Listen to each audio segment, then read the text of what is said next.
All right, guys, welcome to the Game Speak episode 16. I am your host, Snoop603. Joining us, as usual, is Epona, Scanner Barkley, and special guests this week would be Chalk1 and Peekaboo Bang, both of Battlefield Podcast. So, a couple things. Last week, sorry, we had technical difficulties. This week, sorry, we had technical difficulties. OBS is a dirty pain in the ass, and it is giving us problems. Neither Epona or myself were able to stream.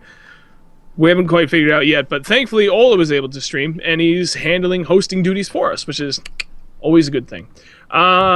Before I get into anything else, let's talk Patreon.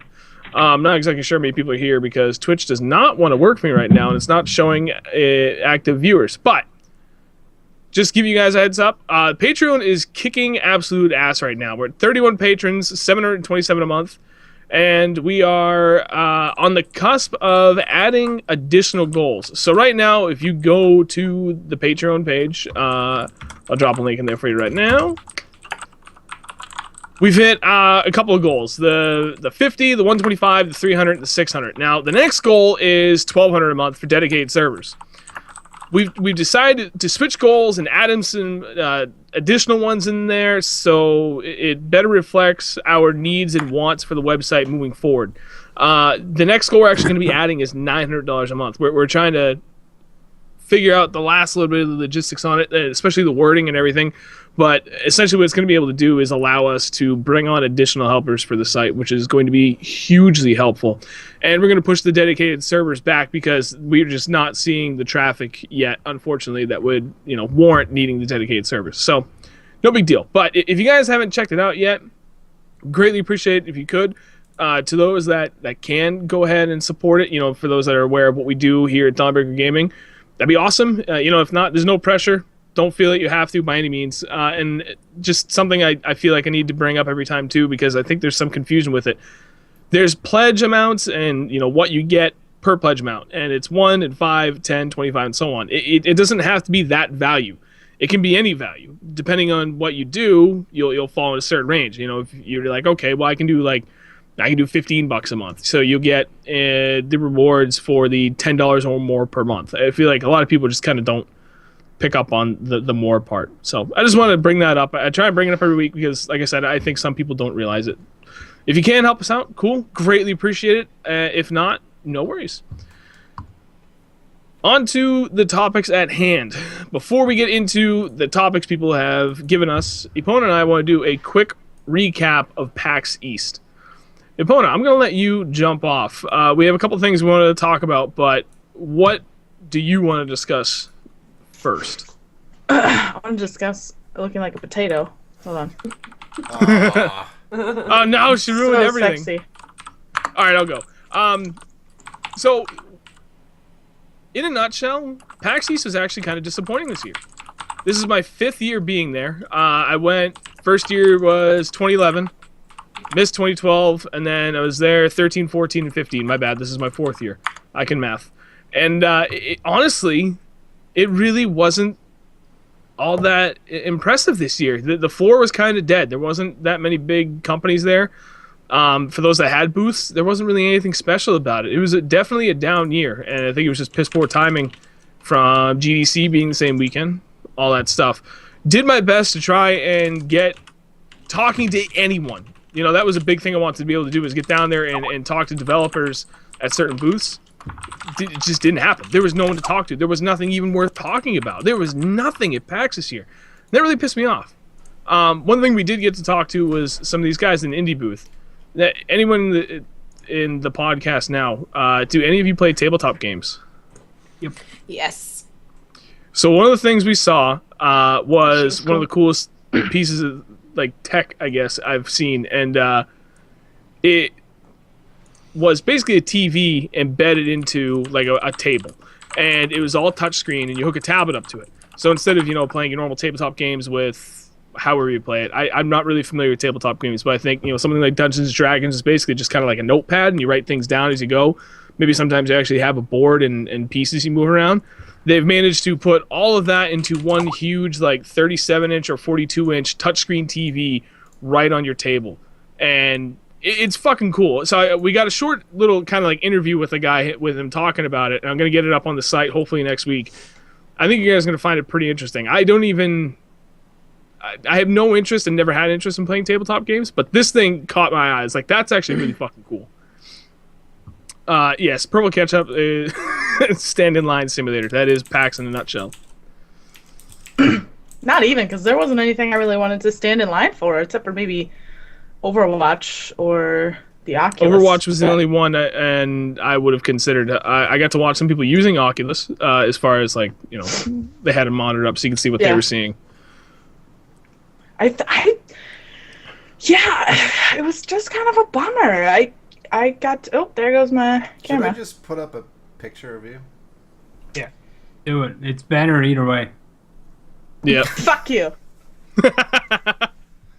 Look, What? I'm just trying to keep the fucking standard of professionalism high here, because not being a dick, but you guys went to PAX, got back, and it's been fucking slipping. So, less fucking liquor. And by that I mean beer, because I know that fucking Jess ain't been getting nothing. And more professional. Let's roll it out. Fucking rude. People were really excited about Dreadnought. That was there. That game looks good. Whenever I saw it last, it wasn't at PAX, but I've seen the trailers for it like months ago. It looked amazing then. Dreadnought's that 5v5 ship game, right? Yeah. Okay, I want to remember it. It looked like visually it looked good. It was the pre-alpha build, and I mean, gameplay wise, it was stuttery as fuck. Yeah.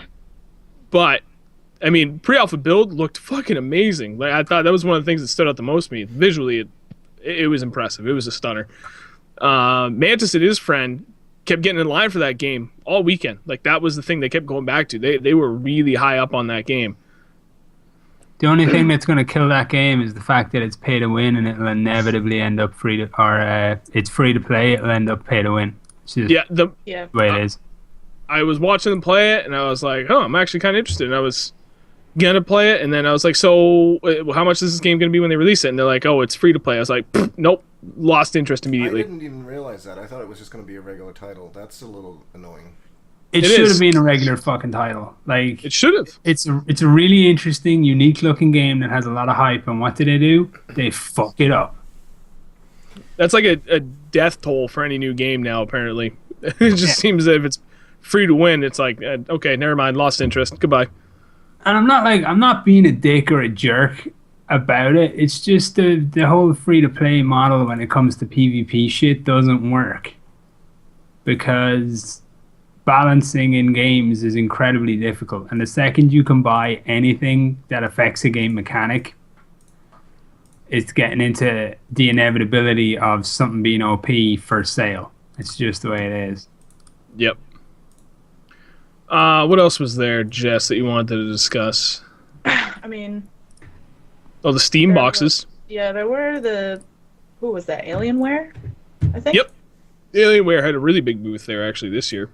They had little tiny cute ones, in nice little cases. But I mean, I'm not in the demographic that is going to be interested in a Steam box. I already have a Steam box, and it's called a second PC with full operating system and functionality and whatnot. Yeah. I mean, just to wrap it up, PAX East 2015 was a letdown year. There's no ifs, ands, or buts about it. As far as the expo itself goes, like, just hanging out for the weekend, I had a blast. It's always fun to hang out with people I only usually get to see once a year anyway. So, by that measure, it was a good, worthwhile weekend. But for the expo itself, disappointment. But not every year can be good. It is what it is.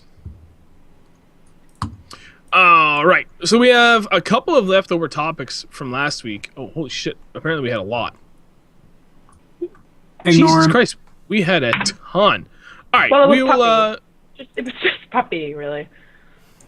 were those all from him? Yeah. Oh, wow.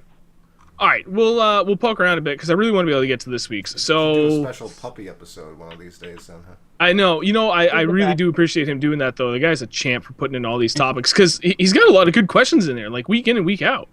Yeah, just let him do all the questions. Yeah.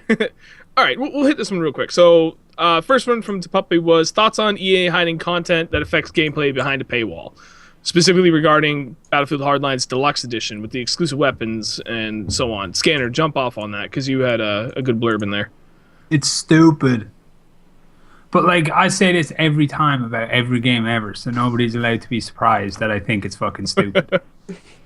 Like it's just really fucking stupid. And this, like the way they've done premium this time, and I had a good discussion with like Thaddeus about it on Twitter, the lead multiplayer designer, because nobody else was having a decent conversation with him. Everybody was just fucking rage splurging all fucking day, and it depressed me. So I just pointed out to him that what they were trying to do was sell us 20% less value that I was even able to figure out on a really poorly described, undefined product that doesn't actually exist. And they have no idea how it's going to affect the game mechanics in any way. And all he could do was sit there and agree with me. Like, that was it. He contended that it was value for money, but I was contending, look, it's not. Like, it simply isn't value for money. Unless you've got 5 maps per DLC pack, it's not value for money, because previous, $50 for premium got me 5 DLCs with 4 maps each. This is going to be 4 DLCs with 4 maps each. So I'm down 20%. Where's my fucking value here? It's not a goddamn super feature. It's not a fucking mask, and it's like maps are value. Like fucking stupid ass guns and shit. They're not fucking value. Like, it's absolute rubbish. How much do the DLCs individually sell for? They can't even tell us that. No, I mean in Battlefield 4. Was it $15? Yeah, yes. I think it was like $14.99. So the only way that this is the same value for premium is if the individual price of DLCs has actually gone up. Or else why the fuck am I buying premium? There's an interesting discussion about the value of it, and you're saying it's not the same value as Battlefield 4 as premium, and I'll agree with you on that. I don't know if I agree that premium isn't value overall. I think it's still, you still get more value for buying premium rather than buying the DLCs individually, just based on math. Yeah, but only if the individual cost of the DLCs have gone up. Are you actually getting the same value for buying premium as you did previously? No, I'm saying you're not getting the same value. You're still getting value, though. You're getting less. Yeah, but it's fuck all value. Like, there's no point in committing to 4 DLCs for that slight shade of a saving. Maybe they decided that 20% of the DLCs for BF4 were shit anyways and decided... They should have decided that fucking 80% of the DLCs for BF4 were shit. I gotta interject real quick. Chalk, your mic input is low. Yeah. But it's stupid. Like, this is real cart before the horse shit once again. And it depresses me a little bit to see him do it, because I like the way they interact with the community, and I like how open they are and shit. But Jesus fucking Christ, man, just because you're being taken for a walk by EA when it comes to publishing your game doesn't mean you can't turn around and bite them every now and then. Right. And they should have bit him here, and they know that as well. They're trying to get people to pony up more money for something that they cannot define. It makes no sense. Right, and for less compared to what they've given us historically. They can't even tell you how many maps are in each pack, or how many weapons, or how many anything. That whole thing was a clusterfuck. The way that they released the information and the lack of information, they're just like, here's premium. It will have 4 DLCs and some other things that we don't really know exactly. It just seems like they don't know exactly what they're doing. They don't know. Like, even when it comes to the masks, people wanted to know more about the masks. And all Thad could do is sit there and go, we don't know. They're not developed yet. They don't even exist. I'll disagree. I think they do know. Yeah. They're just trying to decide how much they can get away with. They're gauging the community to see, okay, how much backlash are we going to face if we go with this? That's my gut feeling. They're trying to determine how little can they give us. Not a chance. The lads at Visceral are well aware. They're not stupid, and they're well aware that they're walking a tightrope right now.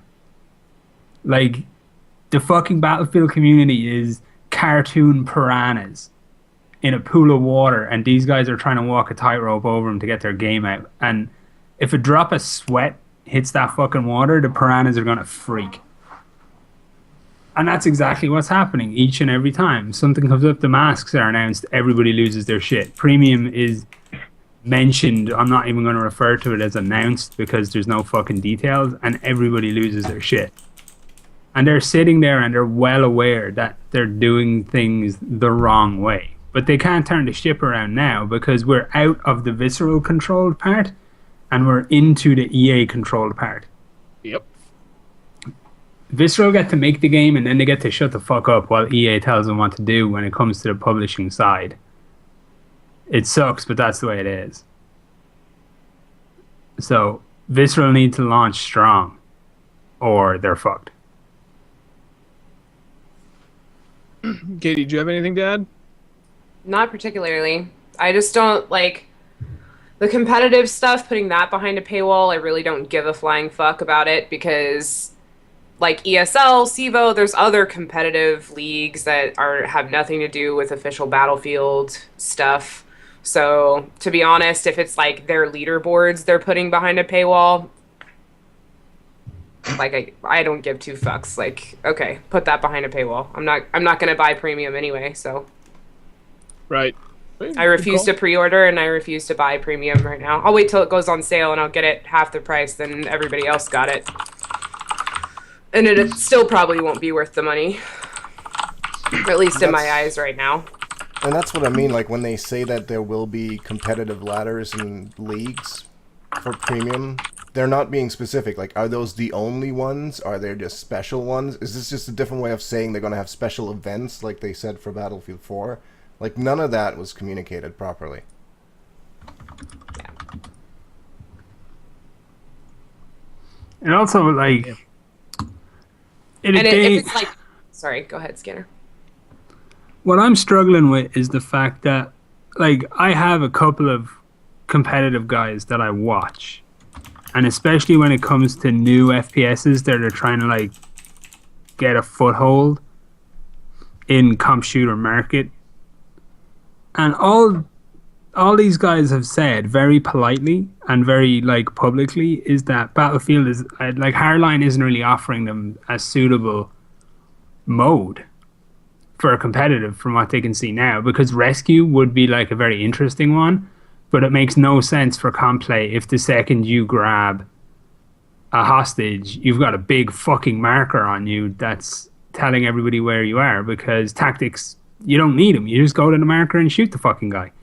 There's no routes and there's no plans and there's no fakes and there's no feints. It's just run, grab the guy, and then try and survive the resultant gunfight. So they don't see what's interesting there. But like a league that's working on its own thing, like ESL or something, they can actually make it work by just saying, well, UI.draw enables 0. Let's get rid of the fucking HUD. And everybody's like, yeah, no, it works because I can't see shit. So it's perfect. This whole thing feels to me like Family Guy, like Peter Griffin with the boat and the mystery box. Oh shit, yeah. It's a mystery box. It could be anything. And then it's like... It could be a boat. Yeah. It's not a fucking Well, boat. I think there's a reason they didn't announce it until so close to the game's release. Because they can get away with saying, well, you can wait till release. It's a week away. Or 2 weeks or whatever it was. because they don't really know. It feels like they're throwing ideas at it. Like, they probably know what DLCs they're going to have. But even with that, with BF4's DLCs, we got like a general description for each of them. With these, we got nothing. We don't know how many maps are in them. None of that stuff. Yeah, we get some weird kind of cryptic fucking thematic line. Like, there's a rat in every organization. It's like, okay, how the fuck does this affect multiplayer?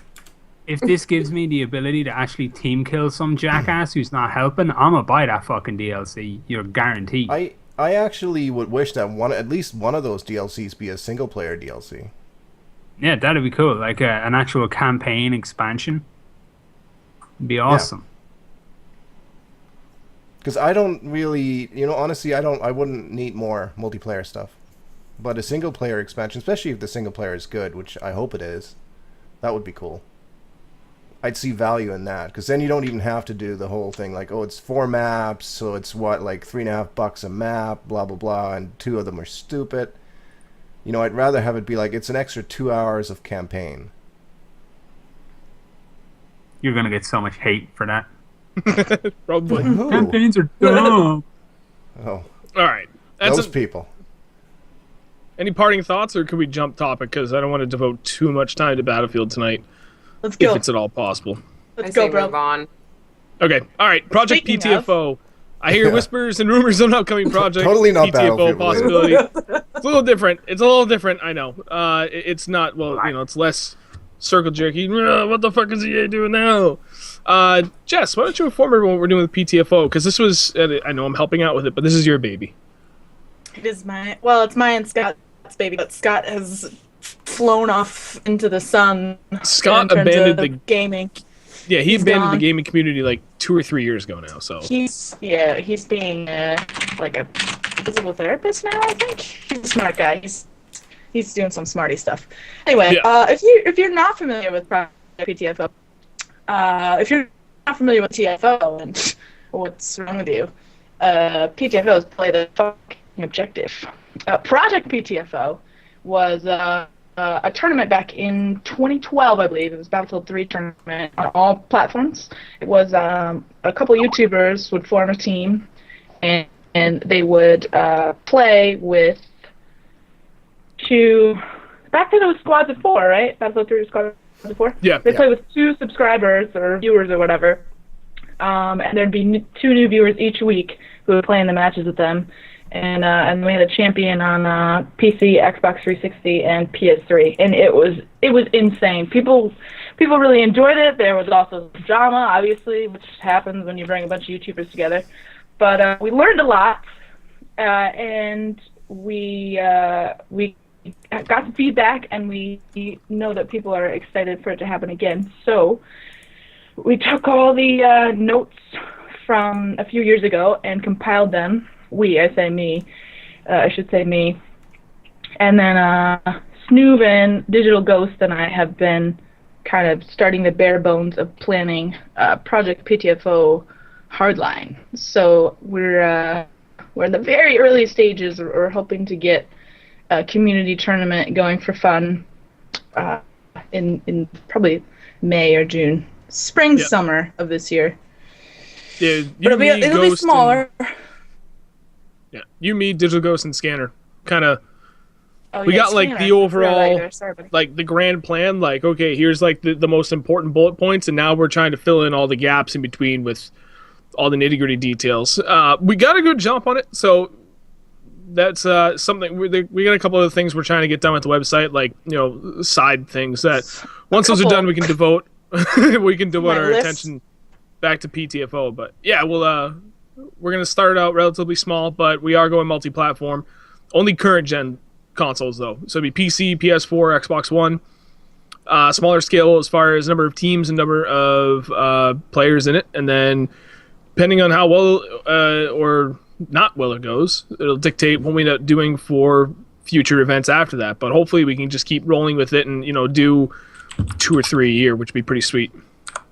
And the focus isn't really, the competition and like winning. Like we want to have prizes and just giveaways like randomly for just participants or for people who are just viewing and live stream. We want to stream all the matches. We don't want it to be crazy and stressful. We just want people to be having fun, just playing with people. Yeah. Ooh, What? it's a nice ear you got there. Sorry, I was distracted. Oh, goddamn, I wasn't paying attention. Oh, all right. Put your mouth on that. It's getting everywhere. That's what he said. Sorry. All right. Where were we? That's it for PTFO. We kind of covered the basics. I don't want to get too much into detail with it because we really don't have a lot of detail. Puppy had a lot more, but we're just going to go. He's got one more here that I really want to cover because it's a pretty good one. Most anticipated game. Yeah. It's seriously a problem. He actually had 2 questions. He had most anticipated AAA game of 2015, and then most anticipated indie game of 2015. Honestly, since I kind of got away from the whole YouTube content creator thing and put all my focus into career and the website, there is no hype for me on anything, on any game fronts at all. At one point I may have said The Division because I have heard at this point that it is releasing the end of 2015, but I have zero hype for anything moving forward at this point. There's nothing out there that is capable of grabbing my attention like a game used to be able to in the past. The hype train has died inside of me. Sound like an old man, a bitter old man a little bit more there, Steve. I am an angry old man that is stressed far too often out of every single day. Yeah, and fat. I'm just gonna eat my pizza roll. Someone else. I need the Zelda the open world Zelda, to get a release date for 2015, but I really doubt that it's gonna happen. That would be the top of my list. I would be super hyped. I'm kind of games on the back burner like you because we're doing so much stuff. But if Zelda for the Wii U were to come out, I would probably need to go change my pants. So that's at the top of my list. Otherwise, Witcher 3 should be pretty good. Sploosh. I want to be excited for The Division, but still a little iffy. And then Bloodborne, I'm hoping will be pretty good. Scanner likes Bloodborne too, and The Witcher 3. Me and Scanner have such good fucking taste, man. We do. What about you, Chalk? I don't know, man. For a AAA title, I struggle trying to think of one. I wrote down The Witcher 3 because it's the only game I've pre-ordered this year. But I don't even know. I don't get hyped up about games anymore. I have so many games that I bought and never touched because I don't have the time for it. And even the games that do get hype, without fail, weeks before their release, something comes out about them, some information that instantly ruins it for me. Like the whole Dreadnought thing that we were talking about before, and it's going to be free to play. It's like, okay, well, shit. Right. So I don't even bother anymore, man. I can't. I'm too old and cranky to get hype up and then get disappointed. So I just wait. You all suck. I'm too old and cranky. How old are you? I'm older than you. What game should I get hyped up about?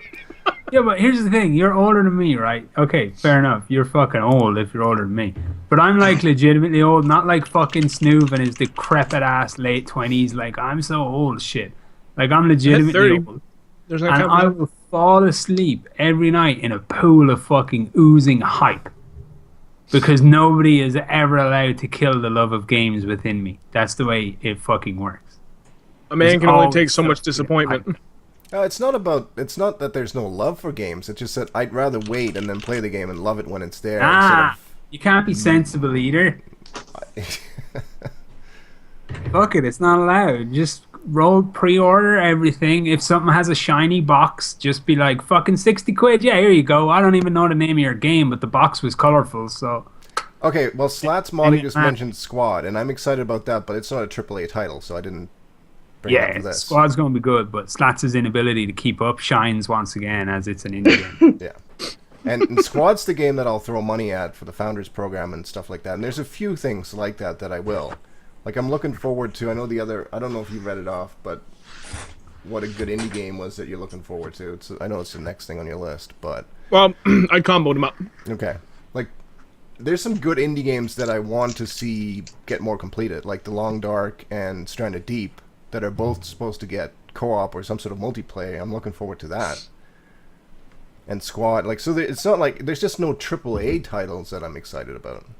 It's because AAA development's been a bit poo. You can't trust it, even if there is hype. It's like there's either so much hype that you know something's up and it's not normal, or there's no hype and you're wondering what's wrong with it. Why aren't they hyping it more? It's like, Destiny's gonna be the best thing ever. Oh, wait, hang on. It's just an alright game, kind of. Hard on Destiny, man. Sorry, Alright, PTSD. Watching the opponent play that game constantly and talk about it, now I see what I looked like for a lot of Battlefield 3. You know, like hundreds of hours in. Like, hit the 200-hour point, and she's like, this fucking game, fucking shit, and just, you know, kind of go off on a tirade, like, ugh. And then next time I talk to her about it, she's put in another 50 hours, like in like a 1 week period. And like, how's it going? Oh, fuck this fucking game. And then next thing I know, another 50 hours put into it. I'm like, okay, so what are you at? Oh, like 400 hours in a month. No. I did good. I haven't played in a while. I miss my Destiny bros. What up? Extreme craftiness. But, no, fuck that game. Oh, and the House of Wolves is coming out in probably a couple months. Then I'll be haven't even heard dragged of that back one. into it. It's That'll an be another DLC. raid. Oh, It was supposed to come in March, but is it actually Have going to not add heard anything of note, or is it just going to make it probably more not. grind? Probably just more grind. But Joyous. I like wolves. It has the word wolf in it, so. I like grind. Like that's why I hope Destiny comes to PC. I know everybody's like kind of bitching about the grind and the random fucking RNGs and whatnot, but I like that's games to me. That's what they're supposed to be. No. It's not supposed to be fair. It's the same That's- shit over and over and over again. You know, I don't that have a just problem means with you the play random. best though. Let some other sucker finish the raid and see what the thing is, and then be like, I don't want that. Shit. Then you don't get the good stuff. You don't just get said any- there was no good stuff. What? Are you fucking... What are you doing? Crossing all this out. How dare you? Don't you worry. You keep. Save He's this for talking to you. later. That's the No. relevant No, he's torture of a scolding good me, and I RNG. will not be scolded. Oh my god. Yeah, why are you crossing all that shit out? Because I was gonna jump into this week's topics. We got a late we're start. gonna save his. We're gonna Okay, save you can them. save him. I'm sorry. I'm sorry. Damn it! You didn't. Scanner didn't say his indie game. I want to hear Scanner's indie games. I don't I know don't what. think Katie even got to say I don't it know either what yet. any of those are. I saw All a my couple indie at PAX games. I thought looked decent. Oh my god! Fuck you, self. Everything I saw Katie at hasn't PAX. said either yet. No, Nope. yeah, Oh, yeah, that's right. I didn't think so. Everything I saw at PAX for indie games was like 2D side scrollers. Almost every single game. No. Like there was a 8-bit couple style. scary ones that were really graphically intense. That's what gets me. I'm a whore. I'm a graphics whore. I'm like, does it look pretty? Then I want it. Sorry. Katie, what games are you hyped for this year? AAA, if at all. Tomb Raider. Xbox only. Is Yep. that still Xbox only? Or Xbox is it only. timed exclusive? Because I'm pretty sure it's going to be timed. Otherwise, Well, they're everything fucked up. released on Xbox can really be considered a timed exclusive. That's true, because Microsoft is like, here you go, Rex on PC. I think the only actual exclusive they've had since it launched is like Primal, what's it called? Fighter. What was I bet that those fighter devs called? are- Can't Primal remember. Carnage? Some fighting game. Everything else has gone PC except for Sunset Overdrive, and that will go to PC eventually. So So that Tomb Raider is supposed to come out this year. Thought so. it's gonna be good. That'd be cool. Yeah, I had a lot of fun playing the 2013 version. Yeah, Rise and of I want to Tomb see Raider, where I they think. take the character. Dude, I bought the 2013 version. I still haven't played it. I got it for $5 in Newegg, and it's just sitting there waiting for me to play. It's, So it's good. really good. Ooh, physics. Yeah, Holiday 2015, Rise of the Tomb Raider. Xbox 360 and Xbox One. Oh, why? Yep. Forget about it's 2015. Those consoles came out 10 years ago. Fucking forget about them. I don't understand. Ooh, sorry. I'm sorry for anyone who still has an You older are console. so but fucking mad. it's been like a year and a half. I'm not sorry. Shut Get a up, fucking Ray. job. Get a new fucking. Thank Even if it's a you. console, at least go fucking Thank you, Scanner. Xbox One or PS4. Stop sitting there with your Battlefront lump of this shit. Yeah, Battlefront's supposed to be later this year, isn't it? What? But I'm Yeah. not looking. But I'm not looking forward to it. Like I'm afraid. I'm like. Should be. If Dice it's coming Sweden? out this year, you should be afraid. I have not heard one Yeah, peep about Dice it. Sweden thought they rumored said- to come out this year. Frostbite, Dice- and it's a movie tie-in. I say it's movie tie-in. It's from Dice What? Sweden. It's on Frostbite 3, and it's coming out on less than a 3-year dev cycle. Is it tied into the new movie, Episode 7? Yeah. And that's coming out this No. Christmas season, isn't it? How many nails No, in Then, the it's then the not. game's coming Yeah. out this Christmas season, and it's not going to be I any think good. episode 7 is 2016. I'm pretty sure. No? There's some people that keep posting like daily fucking this many days till episode 7, and I thought it was down Oh to my god, it 277. says 2015. Yeah, it's this Christmas. What? Yep. I think anyone holding Gonna out be hope for that bad. game is delusional, given their recent track record. Unless they brought in a shit ton of people. But I mean, I don't know. I mean, can you even make up? Can you get in enough people to make up for a short dev time? This is not a manpower solution problem. You know, Didn't think this so. is not one of those where you just throw another 200 people at it and it's going to be better. Yeah, because my understanding of it is let's say I ask Ola to do some really like complicated coding and stuff. I'm pretty sure that if he has to have weekly meetings and split the work between like 2 other people doing the same job and make sure everybody's doing the same thing, that it's actually just its own set of fucking problems that comes with that instead of just doing the work himself. You know, his code, his structure, his way. So I don't think chucking people at Battlefront is going to make it better. Time makes everything better. People fuck everything up. I do like your Scanner. Your positive thing that you say about Battlefront though is that there's no bullets and it's all lasers, so it might actually work out okay. Yeah, that'd be so easy. Let's just like, hey guys, it's the future and it's Star Wars and everybody goes pew pew when they talk about Star Wars. So let's just make it lasers and hit scan and everything will be fine. And everything would, honest to Christ, everything would be fine. Jess, There's only so many ways you can fuck it up.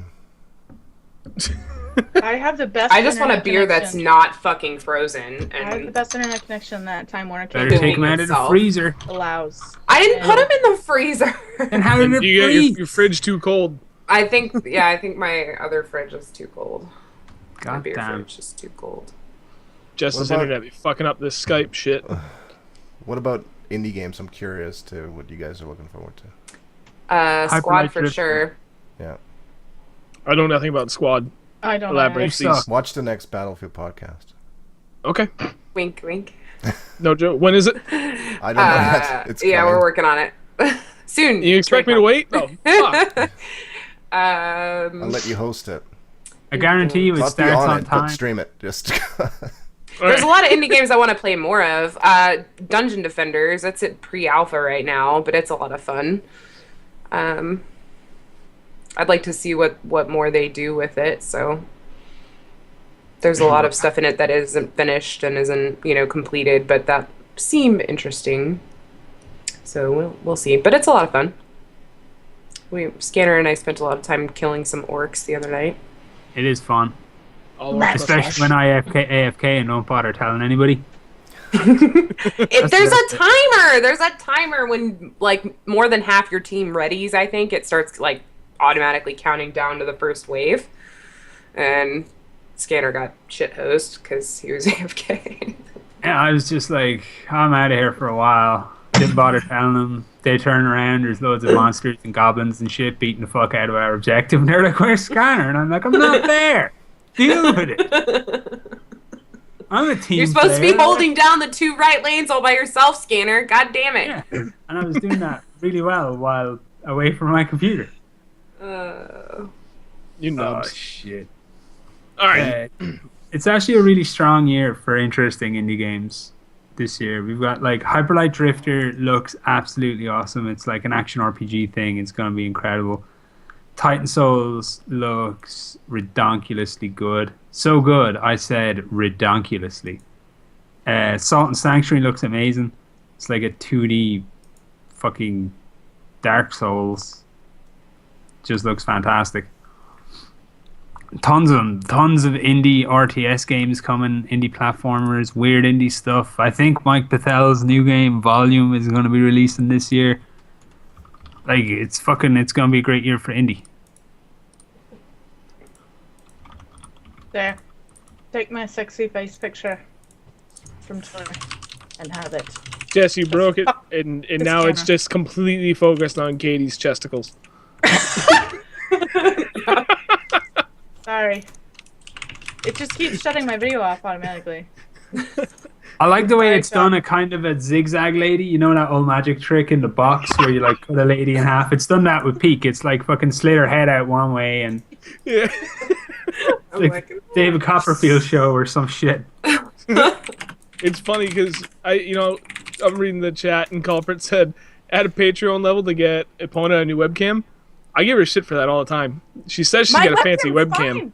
Apparently It's my not. connection is fucking shit. Yeah, it's not her webcam. It's her shitty fucking internet. That's what you Yeah. get for living in New York. My internet is the best internet I can buy. fucking rat-powered internet of New York. Yeah. Apparently. It's not even rats. It's like In all cockroaches. seriousness, It's the old rats who can't even survive in the subway tunnels anymore. It's like the Ratatouille rats. He's also a chef in her kitchen, cooking up food. Oh. Hey, What? culprit. There you go. Okay. Wait, Yeah, Scanner, did you want to add back more to regarding some more indie titles? My nose without No. you guys seeing it. Okay. Everyone gonna can jump- just follow me on Twitter. They all know I'm fucking trailblazing when it comes to the indie shit. You are. I just wait for you to say, this game's good, buy it. And I'm like, yes, Scanner. Anything you say, Scanner. Yeah, but it takes you, because you're fucking slow, it takes you about 6 months. And then you're like, oh my god, this game is great. Yep. Yeah, I told you that 6 fucking months ago, mate. All right, so this is from JFO the 5th. What are your thoughts on Valve's recent announcements, including the Source 2 engine and their VR headset with HTC the Vive? And a bunch of other kind of sub-questions in regards to that. Jess, you had something to say on that. I'm going to let you jump off. I was not listening to you. Oh, VR. Yes. Well, I don't think I never listen to you. I wouldn't classify it as either a standard or a gimmick. I think, as far as I know, I don't know about those new ones that were just announced, but they're all dev kits. They're like in beta and alpha, right? Aren't they? But I think there'll be a nice option, like an optional thing, peripheral, until the tech kind of matures and really gains traction. I think 3D TV would be classified as a gimmick. I think virtual reality could really turn into something. But right now it's bulky, it's weird, it's not comfortable. According, like, I was watching Mantis, Snoop and I were watching Mantis try it out, and his 4 fucking ears were like smushed to the side. It just looked ridiculous. And the image quality, they were saying, it looks gorgeous on these 144 hertz monitors, 4K or whatever, but inside the headset, it's not really, the image quality isn't there, and it's so close to your face. Like, as someone who wears glasses and contacts and stuff, I am a little concerned about damage to my eyeballs. So yeah, I'm not. I think it's really got to be refined a little bit, but I think it could really go somewhere when it is. It just doesn't seem comfortable to have to, like, with the way the technology currently is, basically just putting the screens really close in front of your face. VR sounds great, but when you have to add that giant thing to your head and you can't drink anything. I was talking to Josh, who's got an Oculus Rift at his place, and he uses it to play Elite Dangerous with it. And he said it's great. He has to drink through a straw, though, if he wants to drink something. So, like, all those things that come with it just make it still like such a gimmick that it's kind of like, it's cool, like a tech demo cool kind of sense, but it's not something that I could see myself ever using in the current state. Like, to actually sit down, game, the first thing you do is put something over your face. You can't see, hear anything else. You just, I don't know. I want the Star Trek holodeck. VR like that has been, like, they've been trying to develop it and trying to make it like a thing for longer than, I mean, because I remember my very first CPL in 2011. There was one there. No, not 2011, 2001. There was one there, and it also had like little sprayers by your nose. So like if you walked by a certain wall in the game, like it would shoot like a citrus scent, and you would smell oranges. And if you walked by another one, it would like do another scent. But I mean, even back then, it wasn't like, oh my god, amazing. It wasn't something that just made me, I don't know. Like, I get it. Like, you want to immerse into the game and, want to feel a part of it. But I don't know that it's there yet to make it something that's, worth the craziness around it, I guess. It really stops. Definitely not making games to be for it only. Yeah. Like, would any of us go and buy one? Fuck no. That's your answer right there, I think. I wouldn't buy it Never now. mind the cost, but just like even if it was like an affordable cost, I still wouldn't buy it. Yeah, it's got like a minor application for gaming. This is what's cracking me up, that people still aren't wrapping their head around this simple fucking concept. That virtual reality is becoming a thing because it's potentially a thing outside of gaming. Like, that's why Facebook picked it up. That's why everybody's jumping in, trying to get their piece of the pie, because it's got enormous application within engineering, within education, within fucking, Medical pharmaceuticals. fields, like all sorts of shit. Yeah. Like, everywhere except gaming has more of a need for virtual reality than fucking gaming, strangely enough. So that's why people are kind of after it, and that's why they want their piece of it. I saw a great explanation from a dev during the week as why they don't know a single dev who gives even the remotest of fucks about Sony developing VR for PS4. And he just pointed out that people can't get games to run at acceptable fucking resolutions and frame rates on PS4 as is. So they're not going to take a step backwards in what they're trying to do in order to get it to render whatever it is it's going to be rendering twice for VR. Because that's what you're doing on each eyeball is like independent rendering. Yeah. It's not just something you switch on or off. It's something they need to be specifically, build into the game, into the coding. Yeah, exactly. And even from the point of view of like going the way like gameplays go viral and stuff. Have you ever seen footage of somebody playing with VR headset that they recorded normally like non-VR? No. It's like it's like watching somebody play a game and then invisible hands grab your screen and fucking shake it relentlessly. Oh, fuck that noise. Because right now, as you're looking at your computer screen, your head is wiggling around like a fucking caffeinated baby. But your brain is set up to fucking just cut all that shit out. So you don't notice it. It doesn't throw you in any way that your head is fucking like boing, boing, boing. Right. I actually studied with Oculus doesn't work monks when you're Tibet. recording the VR. Like, it doesn't do that. But it does on the recording, but it doesn't to the person who's playing it. Right, the brain doesn't compensate for that. It's the same when some games put weird head movements into the game. What's the name of the game, Katie, that we played that actually made us both feel like ill? God, Haunted Memories. If you want to play a fucking free game on Steam that will make you puke afterward, fucking download Haunted Memories. It's like for some reason they're like, yeah, we need to get all those motions that a normal human being has in the game, but it doesn't work. It had like a weird head movement mechanic going on, and then it would like randomly like teleport you back to where you'd already been. And apparently this is like supposed to happen in the game, where you basically just warp backwards to somewhere you've already been. And it did this like hundreds of times in the amount. It's not a very long game. I mean, it's short. But then, like, between the sounds and the colors in the game, and oh god, like I'm getting a headache right now just talking about it. Like, ugh. I've never gotten motion sickness off a game, off a roller coaster, nothing. But that game, I was physically ill. And I see that Jackalope saying he wants to be comfortable when he plays games. That's a really good point too, because even with something like Track IR, which I use and which works great because you get some of that, immersiveness of it without having restricted head movement or anything like that. It's still more effort to have to set it up than to just go sit down and start playing a game. You have to have a little bit more commitment to do it.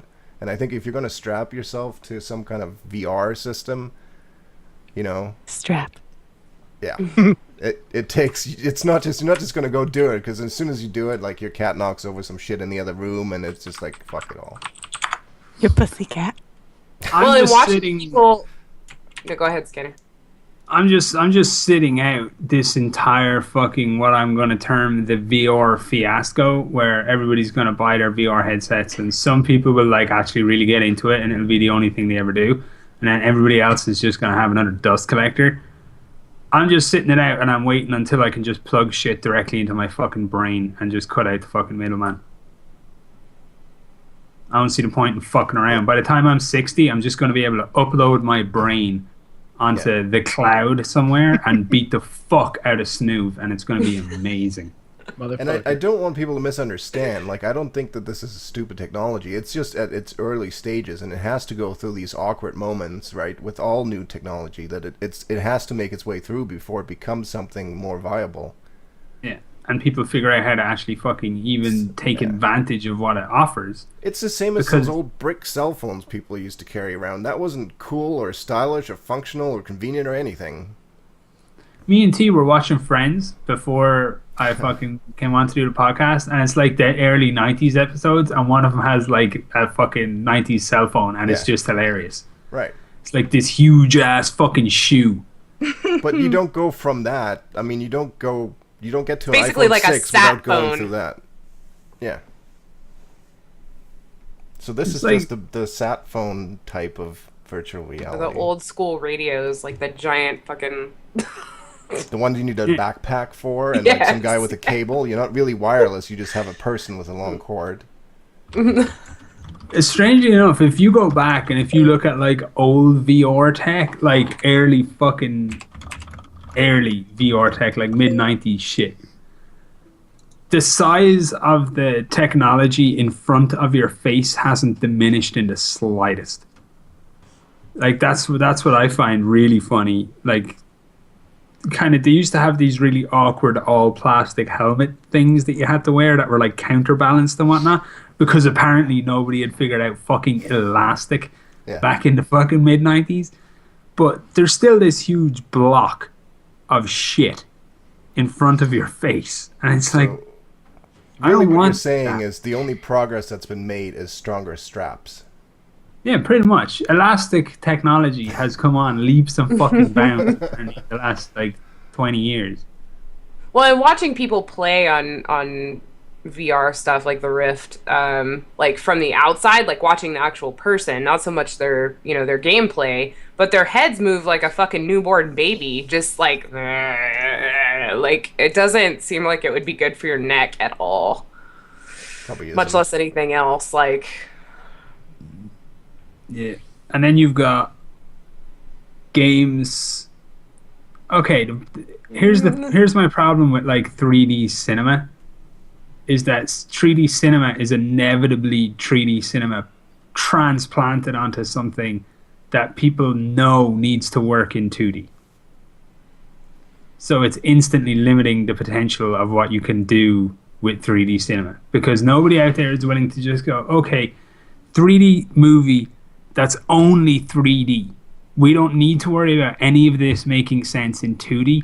Imagine how visually fucking astounding that experience could be. But we're never going to get it. And it's going to be the same with gaming for a while, because anything with a budget needs to make that budget back times 2. So they're never going to cut out, and they're never going to go, okay, we're just going to go Oculus only and generate this super amazing, fantastic, high fidelity, incredibly well written and voice acted experience, and then we're going to cut away 80% of our potential market. They're always going to be cramming 3D experiences onto a 2D shell. I just don't really see the point in getting excited about it. Like, a couple of years' time, it'll actually be worth getting excited about. But for now, the only people who really should get excited about VR tech, and everybody who's announcing VR tech, are people who run hedge funds and plan on investing in it. That's it. That's my stance. I have zero stance on VR gaming. I have no interest in it. A very, very small part of me was like, maybe I'll try it when we're at PAX. And then I saw Mantis's struggle just trying to get the fucking thing on his head with the straps around his ears, like what opponent had mentioned earlier, and then trying to get headphones over that. It's like, man, I just want gaming to be real simple. I want to come down and put on my nice comfy headphones, sit down, and just fucking plug and play. Exactly. I know. It's too early to even consider it for me. That's my simplistic approach to it. My two-liner. Too early, fuck it. Alright, I'm going to push on to the next topic. And... oh, Jess, you didn't move anything from to puppy, so I got confused. Bitch, you were already scrolled down. I know, but just in case. All right, this next one's from Reign of Chaos. Yeah, I think he just goes by Chaos on the site. How do you feel about people that call themselves quote-unquote gamers, but only play one game or one genre? An example, I've played Halo, COD, and Battlefield, but I also play Smite, and World of Warcraft, SWOTR, I forget what that stands for. SWOTR. Anyway. Star Wars, the Old Republic. Okay. That was a fucking game too. Sorry. Anyway. I don't know if Jess is mad at Snoov or Doggy. What's the difference? None. Good. The dog is cleaner and eats better.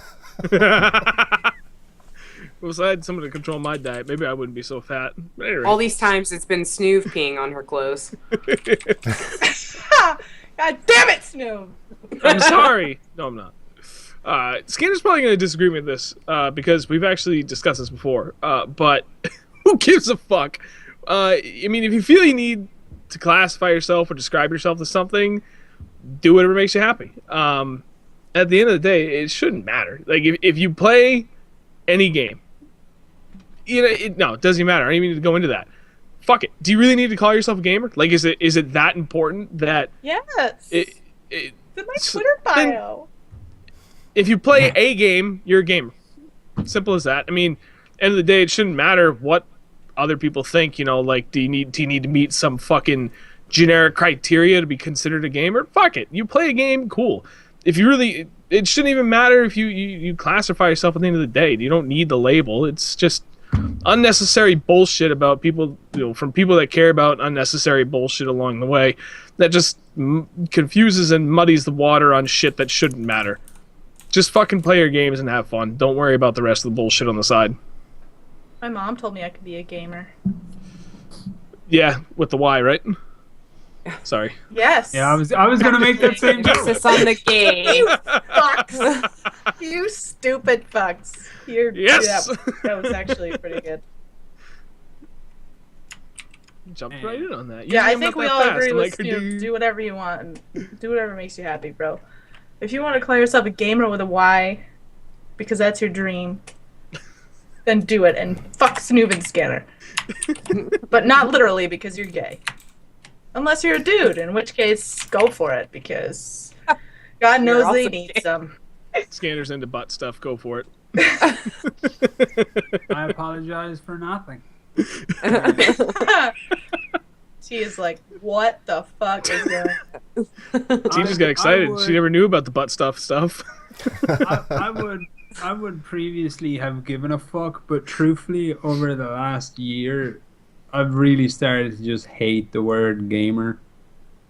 Like, nothing good ever happens when a conversation opens with "I'm a gamer." Like, ever. So No, especially in recent years. Yeah, so I could give a flying fuck. It's like if somebody, this is where we are right now. If somebody walked up to me on the street and said, "Hi, I'm a gamer," I would have the same fucking reaction as if some fucking dude at a house party walked up to me and said, "I'm a singer." I'd be like, "Oh God, you're gonna have to fucking prove it, aren't you? You're gonna sing, and I'm gonna get mad, and I'm gonna fucking hit you in the face with this chair, and there's gonna be a big scene." So, just keep your shit to yourself. How's about this? Nobody cares if you're a fucking gamer. And just play your games, shut your mouth, and go about your business. Yep. That's it. No one gives a fuck. It's like when I see somebody who starts any conversation with, "I'm a parent," and I think it's like, oh God, we got one of these, one of these word is law because I'm a parent looking motherfuckers over here. That's awesome. It's like, what you think about anything. Like, you can't appeal to authority yourself. It doesn't work that way. It's like, your logic is your logic, your opinion is your opinion. It doesn't matter what your experience is or anything. Like, just fucking play your games, whatever you happen to like, and roll on your way. And believe me, I learned to embrace this stance over the last 12 months. It's like, it does not matter what you do or what you call yourself. Just don't call yourself that thing at me. Because I hate you. It always hurts my feelings so good. Skinner's poetic in the way he hurts feelings. He It's is. amazing. It's a good way to put it. I'm good at what I do. Yeah. All right. Anyone else, any parting thoughts before I bump us into the next topic? Labels are bad. Doesn't get any The more labels are simplified than that. Stupid. Labels let you find people of your common interests. Yeah, No. but Like, why is people why are is And always that like, with- why do you... gamers are no different than anybody other fucking else. Like, it's just like high school all over in. There's cliques over here, the jocks over here, the dudes that only play FIFA and fucking Madden, and then there's this fucking weird group that we don't even talk about what they play, and then there's that one hallway you just never go down because that's where all the Asians are, and like it's just like that. There's every clique. Go to. I'm describing I'm describing my high school in particular because there was one hallway, just a Your high Korean school is hallway, racist. and you don't go down that hallway if you're not. Up No, here in New If you Hampshire, go we're down that just hallway, you better be good at either kung fu or math, one or the Or- other. or StarCraft 2. Pretty much. You ain't coming back. You don't have to call them Koreans. You just tell it it's the StarCraft 2 hall. Come on. Yeah. But it wasn't. It wasn't. It was like they still played with Tamagotchis, and it was like fucking 2004. It's like, what is this? Roll a fucking bailing plushie down there and watch those motherfuckers run. Experience at all. But it's the same way. Like we're no different than any other group, than any other mass out there, population, whatever. And there's so many, like, you know, there's tabletop gamers, there's Magic gamers that do nothing but card games. They don't even touch video games. And D&D you know, nerds. It's just D&D that no other group seems to have the need to label themselves like that. Like, do people go and somehow label themselves as being football fans or baseball fans? Like, no, they don't. Like, I collect They just stamps. don't. Do you collect Well- stamps? I know, but like, I Collect don't see the stamps. point. No. I was being hypothetically okay, I was like, talking. oh god, gotta talk.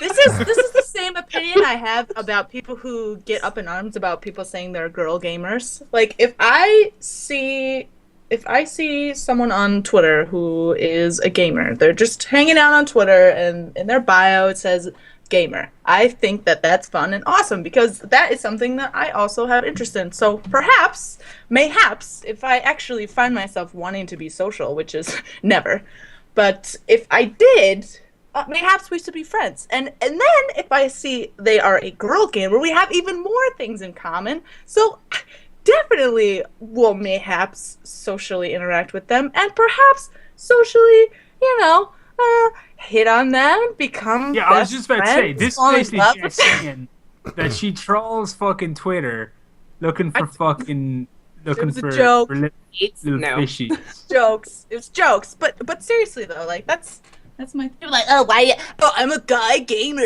Oh, why did you say you're a girl gamer? Because I fucking want to, bitch. Like, leave me alone. Well, I'm looking and for my friends. With profiles, like, I don't have a problem with that because it's basically like, here's 140 characters, tell us about you. And if you want to put things, like, if you spend a lot of time playing games, then put gamer in your profile description. I don't have a problem with that. I think it's more what No, Scanner that's- said yeah, earlier when he that's talked up to me. I'm like, I'm a acceptable. gamer. It's like, well, Okay, well, you know, yeah, in that's a conversation pushback. you can Or actually say, I'm a like, professional gamer. That's also my favorite. yeah. Oh god. So I just classify myself by what I am. I'm YouTube famous. And people are like, oh, No, you're fat. And Snoof, you totally missed I'm the a fat segue YouTube famous. opportunity right there. I did. Just I did. as a bit of, advice from the whole competitive or professional to the next thing. So, segueing into the next topic. Smooth. Seamless transition, engage. From Shu, do you believe the MLG scene for Battlefield will be as big as Call of Duty or Halo when it was at its peak?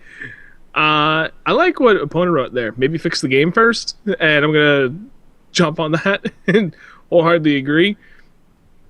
Any game, no, I don't even want to go that far. Anything that tries to jump into the pile where there are already other things that are established. If you want to take that market share, either grab a good sizable chunk of it or take over, you need to be able to do one of two things. You need to either A, do whatever it is everyone else that's already established is doing, but better, or B, do something different than what the established are already doing. Battlefield can do neither of those. They're the latecomer to the party in the MLG scene. They cannot do it any better because their game engine just simply will not allow for it. The hit detection, regardless of what anyone says, is not fantastic. It's not even good. It's kind of shitty. At best, it's kind of shitty. Based on that, I mean, considering you're going up against Call of Duty and Halo, those games aren't exactly that great for hit detection either, so it can't do it better. Throw that out the window. Does it do it differently? No, it's Call of Duty and Battlefield are basically the same damn thing. It's a modern Battlefield, or it's a modern war first-person shooter. So no, Battlefield will, so long as they keep doing the same thing that they're doing, maintaining that basic level of build quality in their hit detection, and they stick to the current day war, it'll never take over because it doesn't do anything different. So why would people leave something they're already comfortable and familiar with to go to something that isn't going to be really that much different for them in the end? To grow a new scene, you need people that other people want to watch, and you need those people to be really good at the game.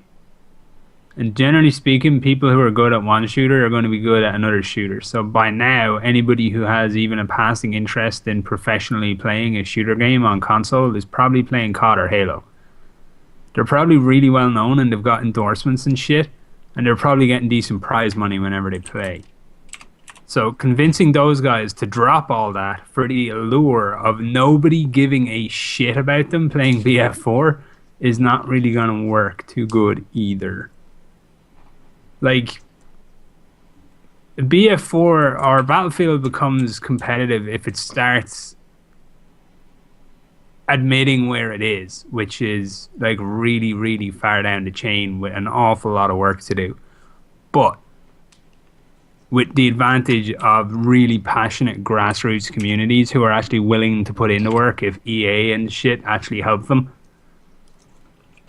But it's never going to touch something like COD, CSGO, or Halo. Not unless one of those dies. Like, it needs to kill one and take its market share because that's just how shit works.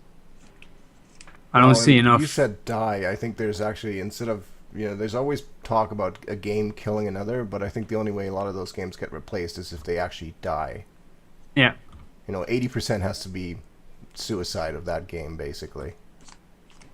Like, to kill COD, no game can kill COD because it's not about killing COD, it's about killing competitive COD. And competitive COD will always be interesting and worth watching because it's done on LAN. Played by guys who are actually really good at it and who work really hard to play well at it for the most part. And people are into it. And those little jerk-offs run home and they want to be optic fucking numbnuts and phase fucking ass face. So they get the new COD. Because they're too fucking stupid to realize that they're never going to be that good. If you want COD to die, you need to kill a competitive COD, and then COD itself will die, and then you can replace it. Until then, it's just, it is what it is. It got there first, it did it first, it tailored itself more to it, and all the kind of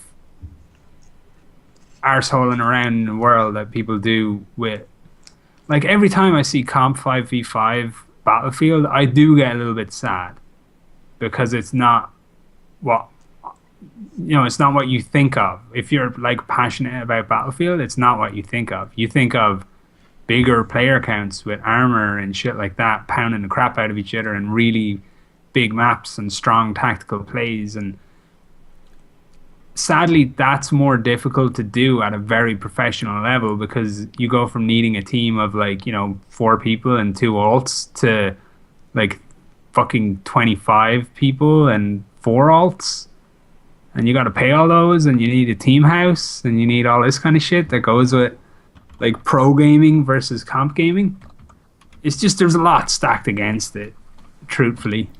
And there's also, you're not going to get into that place by making it an afterthought and just sort of tacking it on. And that's what Battlefield's always done, right? They built Battlefield and then they're like, now let's add one competitive mode and maybe like some sort of league system.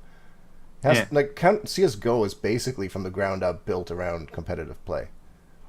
Like that's its core. Not basically, that's what it is. Yeah, I mean it's evolved into that to where the point where that's all it is now. But Battlefield isn't like that. I don't know how COD ever got there, but it's not that either anymore. It's just like you said, it's been there, so it's there, and yeah, exactly. People like watching it, and they still watch it. I know people who used to play COD, haven't played COD in ages, but still watch Comp COD. And that's because those professional teams get paid, and the sponsorships and all that stuff is in place. So you know, it's like, well, we've done this tournament last year, and it was a success. So let's do it again with this year's Call of Duty.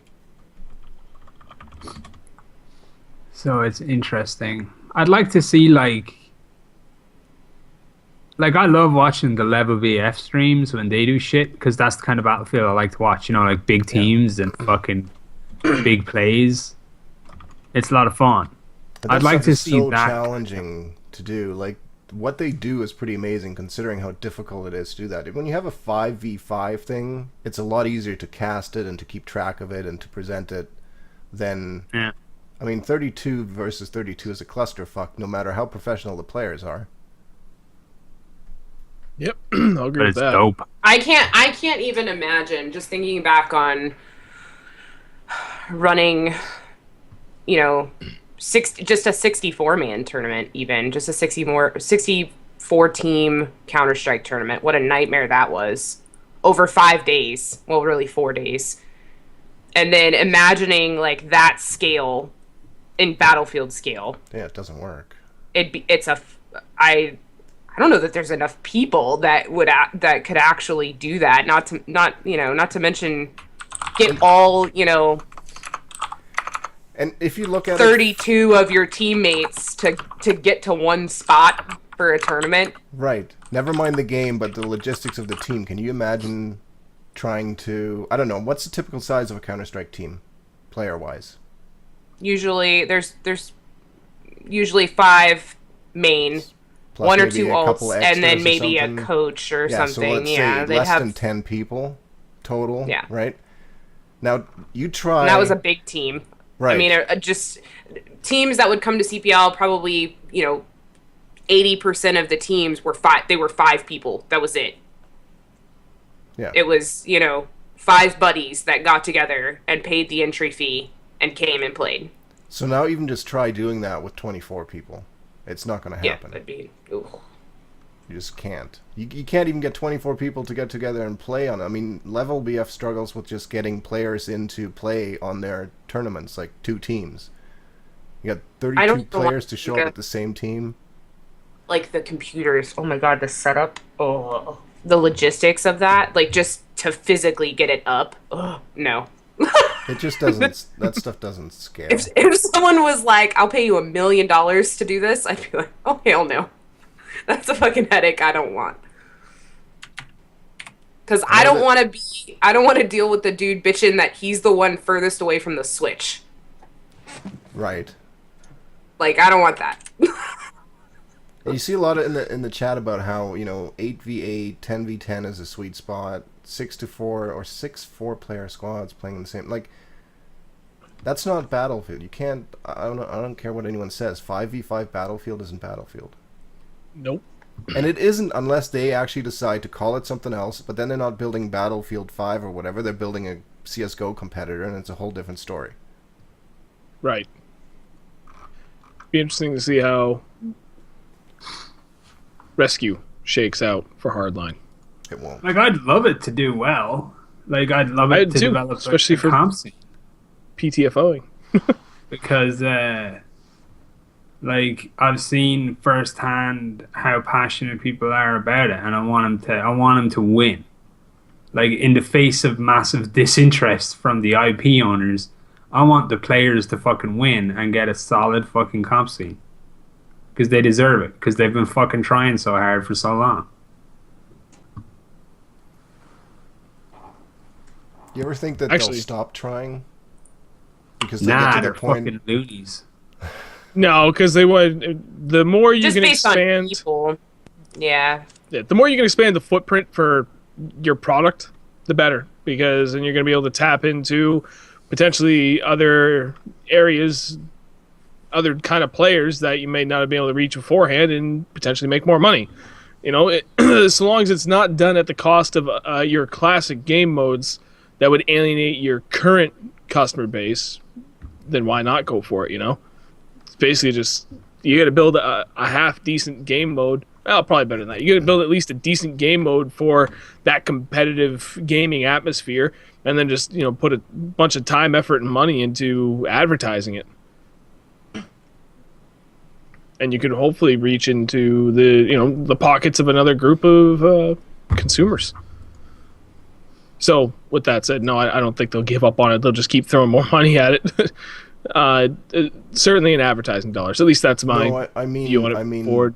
the, It means the players. level guys, the players that have been pushing for more competitive support from Battlefield, and over 3 games now really aren't getting it. I don't That's what I think mean. they'll stop. I don't think they'll stop. They seem think they will. dedicated. Mm-hmm.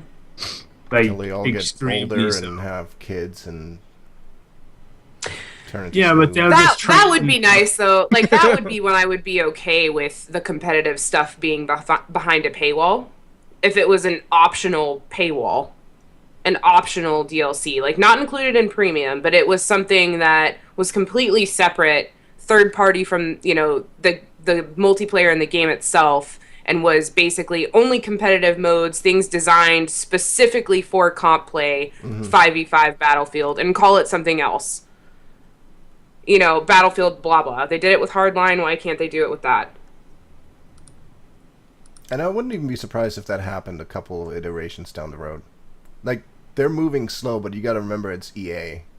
And the bigger the company, the slower things happen. Like Like instead they of, they've had ranks for a while. They started really BF3 was the first one where they had leaderboards, right? And they did something in the CTE, I think, for BF4 where they started trying to do some competitive stuff through Battlelog.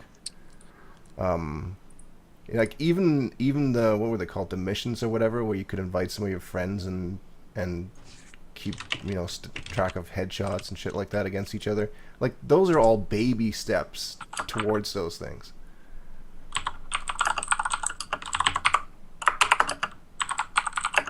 like Can I battle. just note that Something.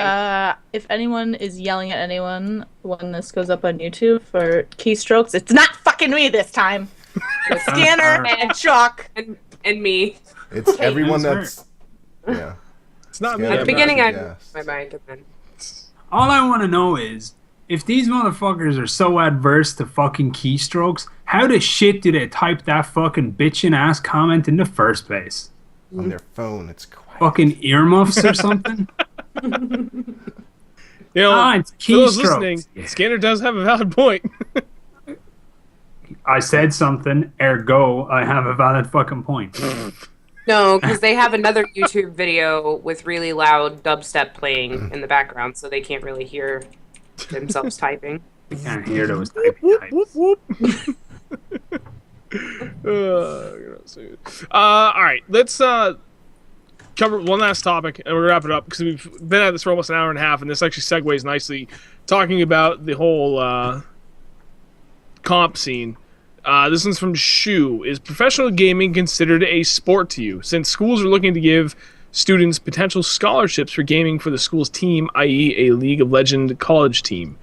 Jess, why don't you jump off on this? All right. Seeing as, well, actually, I shouldn't speak because I don't know your guys' past or whatever. But I was a college athlete, and it's awesome. I think that gaming could be a sport in the way that chess is a sport, or maybe even golf. I'm not a golf fan because it's kind of more of an activity, and that's not me hating on chess because you're looking at 4th grade chess club right here. Definitely was a member. Yeah, I know. Wow. You're so jealous. Yeah. But I think if schools are looking to create teams and sanction leagues and stuff, I think that's fucking awesome. I mean, it's more inclusive of different kinds of people, and I think it's taxing in not necessarily a physical way, but I don't know, mentally. I don't know. Teams are great, especially college teams. Oh, college. But yeah, I think it'd be great. I don't really care if people think games are a sport or not. I actually think that's something that gaming should kind of grow up about in and of itself and not need to worry about being considered a sport. Like, hence the term, like, you know, esports. It's like, okay, so what's chess? B sports because it happens on a board. You know, chess is fucking chess. You know who never gets fucking questioned about anything with regards to chess? Grandmasters who play chess, because other people don't need to see him fucking running up and down a field somewhere. They know that if he sits down across from you at a fucking chess set, he will wreck your shit. He's good at what he does. He's clearly intelligent because of it. And anybody who like looks at chess and goes, chess is fucking stupid, chess players don't care. Chess players don't care what non-chess players think because they're only worried about other chess players. You know, it's like, I'm all for colleges supporting like teams of gamers and stuff like that, but I don't see the point in people who get hung up on wanting gaming to be recognized as a sport. It's like, why? It's rewarding, it's complex, and it's challenging in its own unique ways. So why worry about it? Like, if some guy walks up and goes, there's no way computer games are a sport, just go, okay, that's your opinion, and you are entitled to it, sir. Good day. Doff your fucking top hat at him, and, you know, just walk on. Good day. Yeah, it's like, it's actually, you know, if you're getting heat for what you do, then just welcome to the club, because you're guaranteed that there's some fucking sporty guy out there who's going to college and he's doing his sports, and when he walks down the corridor, everybody laughs at him because he's fucking a dumbass jock who's only there on a scholarship. I fucking guarantee you that motherfucker reads and appreciates Kafka. So don't worry about what other people think based off, you know, their perceptions. If you can better your life through gaming, then better your life through gaming and fuck everybody else. If you can get to college on a fucking scholarship because you're good at League of Legends, then do that shit. Like, snatch someone's hand off to get that opportunity. That's the way I see it. I'm behind everyone on that. It's, and actually what Squantoon said in the chat too, sport doesn't mean athlete, it means competition. Yep. It can only be a good thing. You know, diversifying support for the sports that people want to be competitive in is a good thing in school, you know? You should be able to embrace a lot of these different things. Obviously, you can only throw so much money at certain things, but, you know, the more you can open up to it so it's not just a, sorry, if you don't fucking throw something or run, you're fucked. Like, it's a good thing in the long run. The human body's ability to do stuff, like, is fantastic, be it either thinking or action. Like, you can look at something like bowling. Bowling doesn't look as if it's particularly physically challenging until you bowl. You know, and then you realize, I was watching this thing on TV one night where they had this like world champion bowler, and they would track the ball that he would fucking, you know, bowl down the lane and shit. And he, like, nearly 10 out of 10 times, it was pretty much fucking identical. The movement, the speed, the fucking angle, everything was pretty much identical. Which means that dude was able to replicate the same fucking central nervous system action, resulting in the same fucking result pretty much 9 times out of 10. Which makes him a fucking robot. Like, that's robotic shit. But that's what that guy had trained himself to do. And to us, it might seem like, oh, you know, bowling's only like bowling or whatever, but that's fucking remarkable. That some guy trained his body to achieve that same result upon demand every fucking time. That muscle Can memory I dope. just point out that Jess just followed someone on Twitter with competitive gamer in her profile text? Just Oh god. All creepy. How do you even know that? Second that. of all, I saw a nice lady streaming some, and Fragdolls retweeted, and I clicked, and it said, "Nerd Gamer," and I said, "Purple hair. I would like to know you. Follow. Days we will be FD. friends. We will be friends. Yes. Oh, Who she knows? is Maybe pretty. there's fucking dumb. Dude, she I looks look like a at the hotter version of timeline. Jenna Marbles. I look at the timeline, and if it's Hang not on, too hang on. stupid, A hot then I version follow. of Jenna Marbles?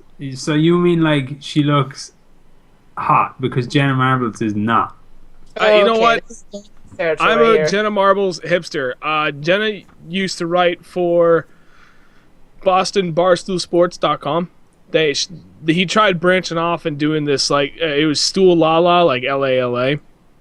And she kind of like tried to write about girly shit. It's really what he wanted it to be about. But anyway, it didn't work out, whatever. But that's kind of where she got her big break. And then from there, while she was working there, she did How Girls Do Your... Oh, fuck, what was it? How Girls Do Their Makeup? It was her first vid that really blew up, and she did it specifically for the site. I don't know, anyway. Like, I've liked her ever since there. I think she's very attractive. But this girl... You're like, a big fan of the makeup tips? Yes, I needed them. They've helped me so much. She's And, the it one really that helps did the bring out one, the eyes. like, how to, like, basically How to trick people into contouring thinking- bad, contouring good. That girl. Jess like- just had it. How to trick How to people trick into people into thinking think you're you're, good looking. you're ridiculously Pretty. good looking. Yeah. Yeah, That's she's a good funny video. broad. She's fucking sarcastic as fuck. It's I like great. her. Oh She yeah, has a Print master's that that you Scanner put Barkley sock in. mask attached to face. People will think you're ridiculously good looking. Pretty fucking easy to me. Oh god. easy there, squishy pants. If you want to go for a lady look, just shave the fucking mask. Easy.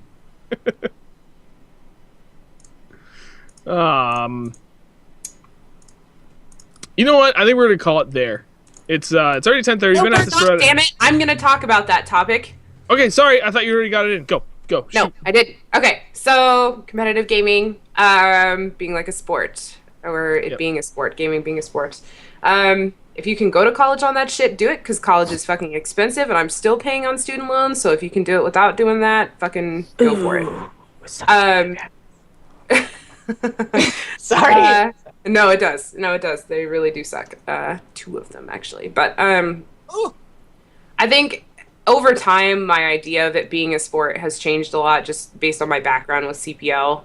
Because back then I would have fought you tooth and nail. It's a fucking sport. It's a fucking sport. And I do think it is a sport in the way that it's competitive. It does require some skill to be, professional in some way.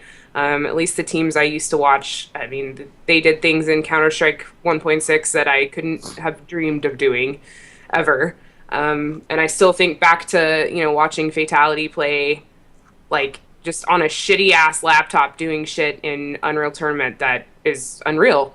And so in that way, I think it's a sport. There are rules, regulations. There's even fucking crap going on about performance enhancing drugs, in some competitive circles. So it's like there's all the drama and scene of it being a sport.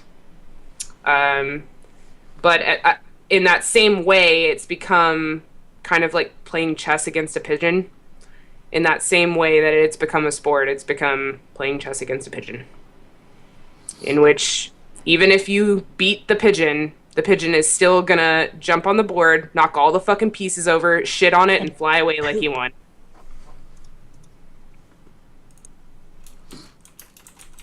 I've got one subject I'd like to actually talk about. Seeing as Peak is here, I think it's a good subject that we could bring up with her ample experience of having this exact conversation.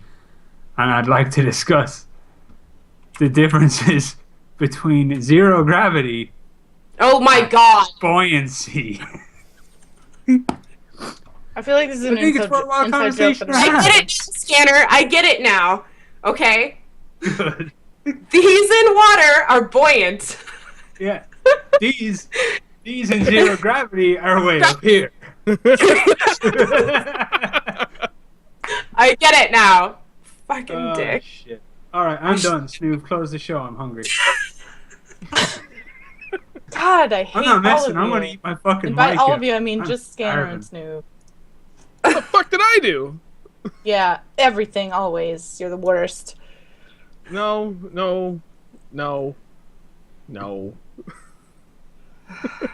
All right, we're calling tonight there. Before we go, I do want to mention the Patreon again for those that weren't here when the podcast first started.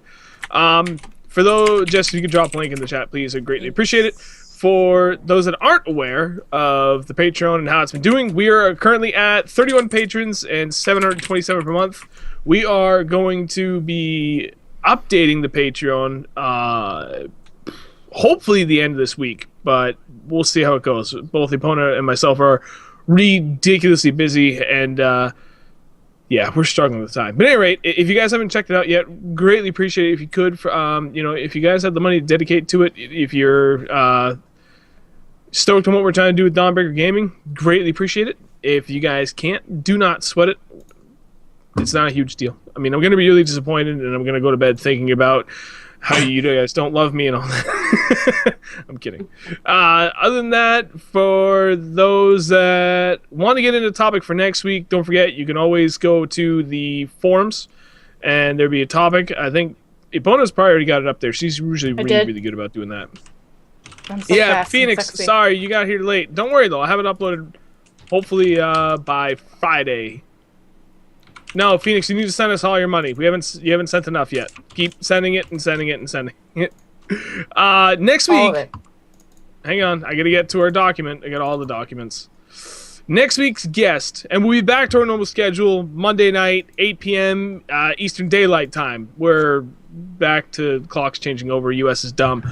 Next week's guest is going to be Gaming with Mac. He is a YouTuber, and he is also the community manager of Pixel Enemy, I believe is what he is.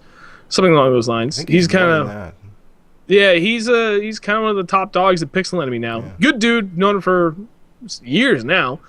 So we're gonna have him on. He's got a fantastic fucking voice. He does. He has one of those golden voices. I'm just gonna sit here with a giant boner for the whole fucking thing. Oh God. We're just so gonna hear professional always. As soon as he starts talking, just gonna hear. Skinner, what was that? Smacking off the fucking desk. All right, guys. Thank you for watching. We do appreciate it. And we will catch you guys for at least the podcast here next week, Monday night. Everyone have a wonderful night. We'll catch you then.